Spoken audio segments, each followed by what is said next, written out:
So recently, Netflix released their adaptation of Avatar: The Last Airbender, and it's a live action series that's been blowing up everywhere, um, in many ways. And one of my favorite things to do when I watch a movie or TV show is to review and critique the costume designs, because I just love talking about costume designs. So I got my notes ready to go, and just saying that we're rating and reviewing just the costume design itself, not hair and makeup, because that's not my specialty. Not on the actors as people, not on the actors, not on the storytelling. Sometimes storytelling do takes a play in costume design, um, but just the costume design and execution. It's also not a note on a costume designer or designers and people who made them, because you're really limited to like your budget and what you can do when you design and make costumes. But this is just for the final product of what we have. Yeah, I also don't have all the pictures from the show and all the clips. I'm not going to do clips because we're not going to rate every single costume, just some of the pictures that I have. So our tiers are S tier, beautiful, intricate, the heart and soul of the world of Avatar. These are costumes that are going above and beyond, and it just makes it feels real. Like you're like this world is a real living world, and it's just perfect, just perfect. The next one is as expected and should be, and this is for when they're announcing we're making live action Avatar. This is what I'm expecting. Like this is The bare minimum. of what I'm expecting. Not going above and beyond, not mid. It's I like it. Gets the job done. Um, Nothing here is really special or standing out. Um, you know, it's here. It got the job done. Moving on. Choices could be better, and this is in regards to patterning, silhouette. Um, you got the job done, but why did you do it that way? Like of all things to do, what? Why? Tell me why. Just a reminder that everything is completely subjective. Um, I like the rest of us, really hold certain roles or certain characters to a much higher standard. So I'm gonna judge certain things differently than others. You're going to see me putting things in one tier and another in a different tier, but they're executed the same way. It's just that the role itself is being judged differently because of like how much work it is. Last general notes before we get into the rating. Um, so this is for all the costumes. Overall, I really like the saturations and colors. It's about time that we have more uh, colors and diversity in costuming for fantasy media, because a lot of things have been very gray and dreary, lacking saturation or lacking color diversity. Like it's about time. And I really like the cultural influences, as should be. I'm expecting cultural influences in the world of Avatar in their costume design, and these costumes really did it, and I really love it. And it's really an amalgamation, a combination of many different real life cultures. I also like that sometimes their costume design takes a different path, and it makes their own thing using real life cultures, and I eat that up. And sometimes they go too much by the book and they don't really explore by themselves. And when it's too much by the book, they're trying to go by the character silhouette or how a costume looks in the animation versus real life, and that's when it doesn't work out well because our human bodies don't look the same as it does in a cartoon. This is for all the costumes. um, they're too clean. They're way too clean, off the mannequin, fresh, doesn't look worn in. Some characters get a pass, like the royal family. Most of the costumes, they look way too perfect and not worn in, like this is not worn in a real world. So we're gonna get started. This is in no particular order, maybe. So let's go.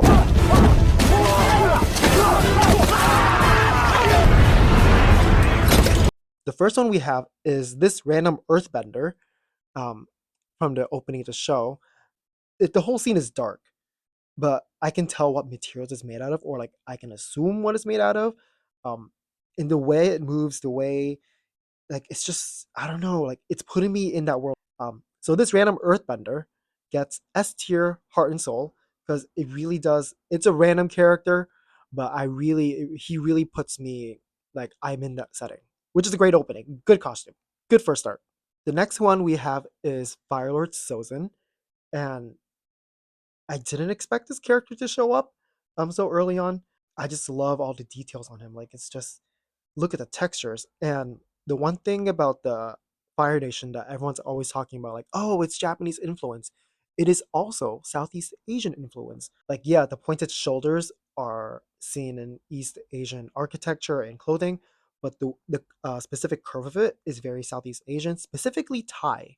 Um, and I really like that on General Sozen, you can see what appears to be a Thai dragon. I forgot what they're called, but it looks like a Thai dragon and not like an East Asian dragon. Looks too clean though. This man was just using his abilities on a bunch of people, and there was soot flying everywhere, and it's way too clean. It's very specific to a real life culture. So I put this in S tier for detail work. The next one is our main character, Aang. My name is Zong. So Aang, oh wait, is that elastic on the waistband? Can't judge. I can't judge. This is just it's a film costume. But I really like all the tying around the wrist and the pants. He feels real. I love the coloring. The materials though could be a bit more diverse. Like I do understand that these are based on monks, like they're air nomad monks. Um, they're not all about intricacies in their fabrics, but the textures could be a bit more diverse. Um, but not bad. I really like how it looks. Aang is going in as expected and should be, because if Aang looks any less than this, I don't want him. then we have Monk Gyatso. Hi, I don't know why I'm calling him Gyatso and not Gyatso. I am so sorry. Please. Aang has all these colors on him. It's very simple fabrics. Same with Gyatso. However, if you look at Gyatso's fabrics, it's much more diverse, and it's look at his collar. There's different tones in there. You can tell which part has been touching the skin a lot, which part has been touching the outside world, where's the crinkles are. It looks worn in, like it looks real, like he's a real like person in our world. So Gyatso is going into S tier for heart and soul, in details of the world of Avatar. I call this one Southern Tribe Katara because like she doesn't wear this throughout the entire. I love all the fur. I love the silhouette on her and the details, but could be more. Because I expect Katara to wear this outfit a lot. So this one's going to as expected and should be. It's above get the job done because like look at all the details. I also call this one Southern Tribe Sokka because he wears this in just the geographical location. I really like the shoulder pieces with the motif of the water tribes. And I love all the links on his torso and the texture work. Again, it's too clean. This is like I'm gonna repeat this note a lot for all the costumes.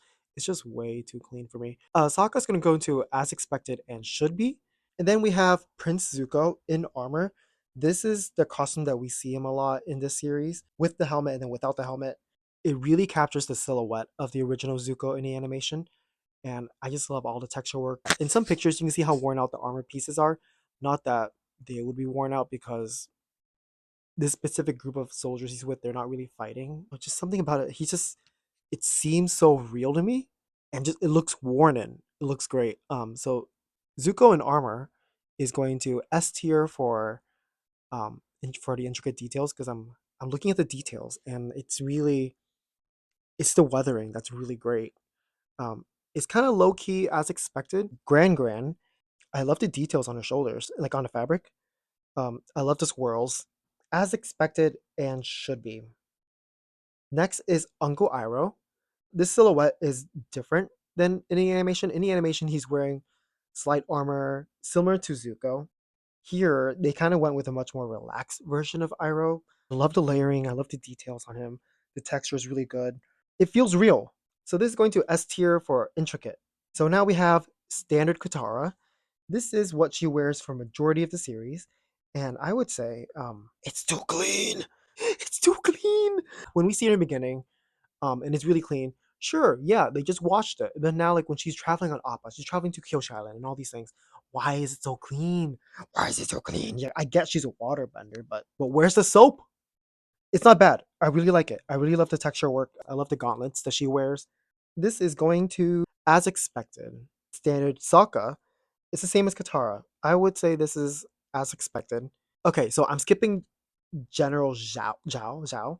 Yeah, I'm skipping Zhao because I don't want to talk about him. He he annoys me. Commander Zhao, that's his name. He annoys me in the animation. He also annoys me in In the live action, it's nothing on the character. It's not no, it is a lot on the character. It's nothing on the actor. It's nothing on the costume designer. They got the job done. I don't want to talk about it. We're done. We're done. Suki from Kiyoshi Island. Yeah, it's clean, but there is like shading involved. Shading on her breastplate. It's just a lot of textures, and it looks like they're all just made of different things. Like yeah, they're probably like 3D printed or something. There's texture work. There's different colors on her. It's S tier. Yeah, for intricate textures and details. Suki's mom, and this is an original character for the show. She replaces the village leader. I really appreciate that in this version, there's Japanese influence on her mother's costume. I really associate. Oh my god, look at this picture of Kyo. Oh my god, Suki has more details on the waist. Those are fans. Back to back to her mom. I really love the Japanese influence because I associate Kyoshi Island and Kyoshi with Japanese culture. It's very simple, but I love the patterning. Like it's clearly Japanese inspired. I would say, as expected, Kyoshi warriors. I know they're wearing the same costumes as Suki, but sometimes, wait, oh, this is so. I know they're the same costumes as Suki, except I was gonna put them as like, as expected because this is what I expect all Kyoshi warriors to look like.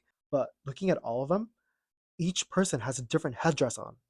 Like they're all different. Oh yeah, S tier. I love details like that, where like it's not just a copy and paste. S tier for the Kyoshi warriors. Okay, so now we have the badass mother Kyoshi. You want pow pow? You want pow pow? Mm-mm. I know Kyoshi lived before the Kyoshi warriors existed. So her silhouette and design is very much different than what they would wear. However, the silhouette isn't quite as I expected. Yeah, I know I talked about silhouette in like choices. It's really well done. Like looks like Kyoshi, but I this is me nitpicking. So Kyoshi's silhouette in the animation is very much like a triangle, like a Dorito, like a nice. But in here, it's not. Which and like here and like comparing to the Kyoshi Wars, they have like, all these shoulder pieces that gives that triangle shape. They don't have to do that for Kyoshi because she never wore that in her time. But they could easily just do something with the shoulder piece when they pattern it to give her that Dorito shape, that nice Chris Evans shape. But that's just me nitpicking. Like it's Kyoshi as expected. That's what I expected. Wait, no, this. Oh, there's details on her headpiece. I call this one Turnip Farmer Jet. Um, he's really handsome. He's he's really handsome. So I don't think this look exists in an animation series because like this Netflix series really mixes up a lot of plots. But I really like this outfit on him. Yeah, Turnip Farmer Jet. You get an S tier. It really brings the world of Avatar to life. This is one of those costumes where like that doesn't exist, but they make it exist. Cabbage guy, Cabbage Man, the farmer. I'm questioning why for a farmer or like a cabbage merchant, where in the animation series, I'm assuming his archetype, his storyline is the same in this series, where his cabbages are always destroyed, meaning his profit is gone. So why are the trimming on his shirt, his owl, is very shimmery? It looks expensive. His outfit looks expensive for the citizen that he is. Nothing special, not really going above and beyond. It's just as expected. The mechanist. I, I don't know that word. It's too clean. You're a mechanic, a mechanist. Too clean. Like where's the worn out? Every costume is too clean, but like I could use a bit more tools. I could use more like intentional patches on him. Just gets the job done. Now we have Standard Jet. He's really handsome. You can see like on his sleeves, there's finally some intentionally torn bits, but the whole outfit is just. It looks like Jet. He has the armor. He has like the shoulder armors. He has all the colors. It's as expected. So next we have Zuko in Omashu. This outfit, it's simple, very simple. It gets the job done. King Boomy.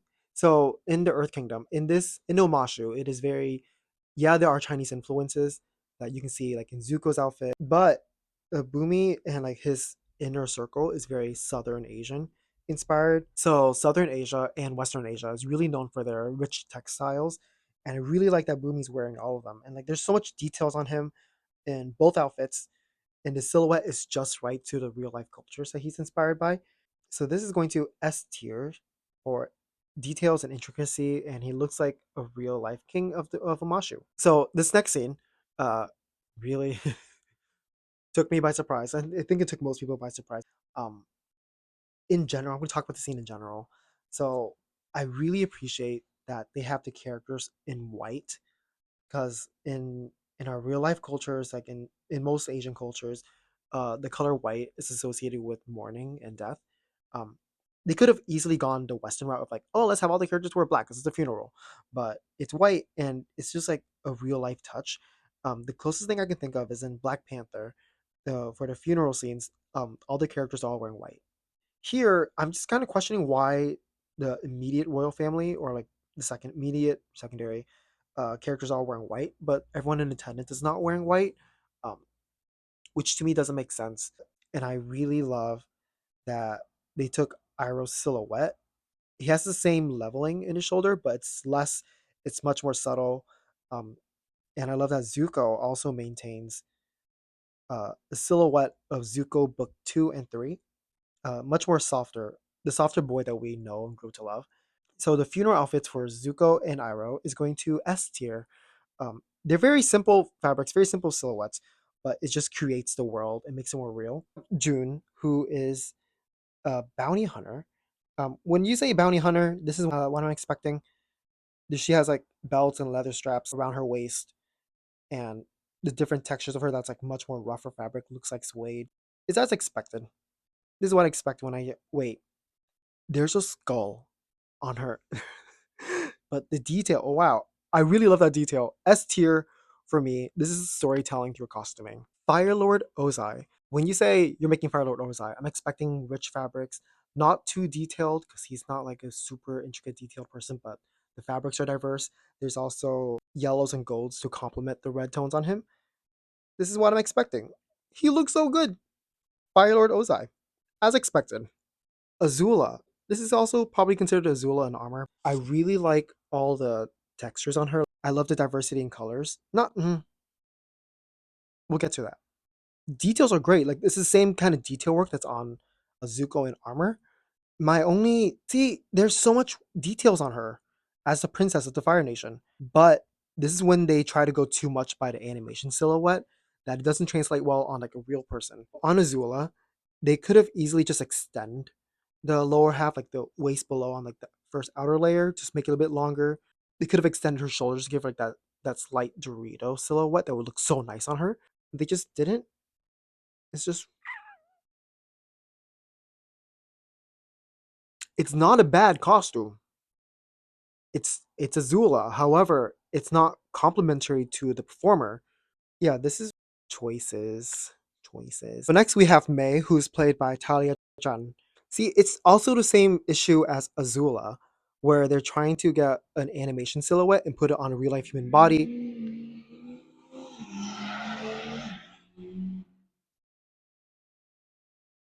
Anyway, so they're trying to put an animation silhouette on a human body, and it doesn't work out that way because, like, yeah, all the pieces are correct to actual May and how we envision May to be, which is like this sleek and long silhouette, which can be achieved with Talia just fine. But the outer black pieces could be extended a bit more to really give off that illusion. The shoulder pieces are way too wide for her.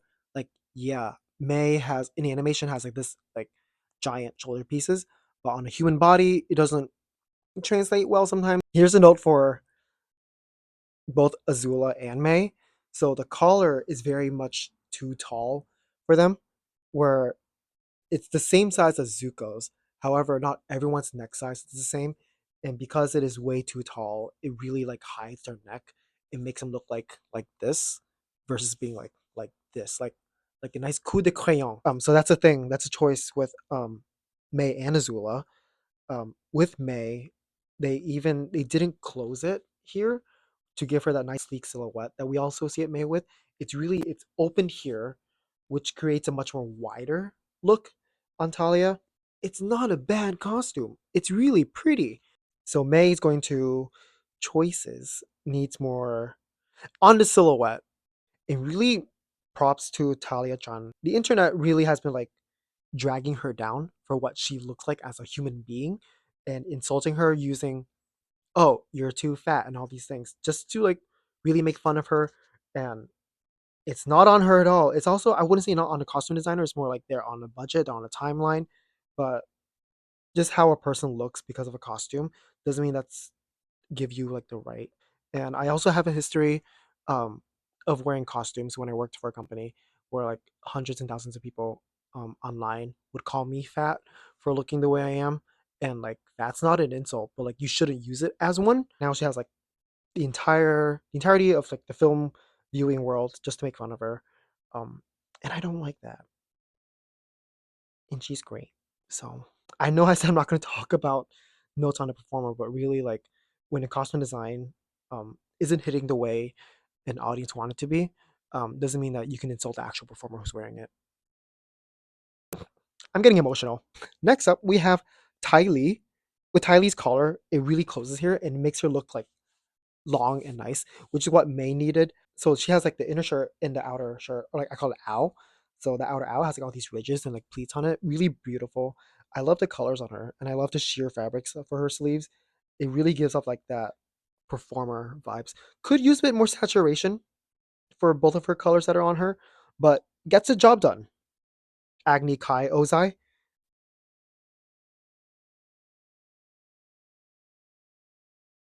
gets the job done. It keeps a silhouette. It gets the job done. Next up is Princess Yue of the Northern Water Tribe. It's pretty. It looks like the animation. I also noticed that she has in this one shot, she has a train from her dress, and there's a lot of shots of Yue in the show. It's just close-ups and in upper torso, and it needs I need more full body shots of her because like she looks great in this dress as expected. I call this one fleeing Zuko. This is what he wears when he was fighting Katara, um, and a bunch of other things. And he's fleeing the Northern Water Tribe after the destruction. So clean. Um, could use more like roughness about it because yeah, water's not dirty. But have you been ice skating before, where like all the ice particles, like all that, just like rips apart the fabric slightly, just ever so slightly. Um, but it gets the point across. It gets the job done, and I love the color on him where like it's telling a story of like he starts off with darker colors and he ends the series with like a very light color, like as if like he trying to figure out who he is. For our last costume, we have Azula in armor. The difference with Azula in armor and Zuko in armor is that Zuko's armor, the silhouette matches the character, and it's made to fit the performer who's wearing it, so they manipulate the silhouette to look like Zuko. Here, they're going by the silhouette of Azula in the animation, but they're not making it complementary to the performer who's wearing it, because looking at Azula's shoulders, it's not as wide out as we associate Azula to be, and also Zuko. The entire royal family, we expect like wider shoulders, and here it's just barely protruding out of her shoulder area. Same thing with her neck, and as in like her other standard outfit, where we don't see her neck, but here you can easily achieve that by having her take off the helmet in a shot. And this is more of a director's note versus a costuming note. But because the thing stays on her, like Azula's costumes just doesn't really complement the performer. Like I'm not seeing like commander, I'm not seeing someone who's in charge of an army. I'm just seeing a child, and yeah, Azula's a child, but it's not giving me a fright. Azula in armor would go to choices. So that's it for all the costumes for Avatar, the live action series from Netflix. Um, this is my first time reading costumes on in front of the camera. I usually just discuss them with friends, and I go like on a long tangent, and it's like a full on conversation versus me just talking to like straight onto a camera. If you guys enjoy this and want more, let me know. Other than that, have a nice day.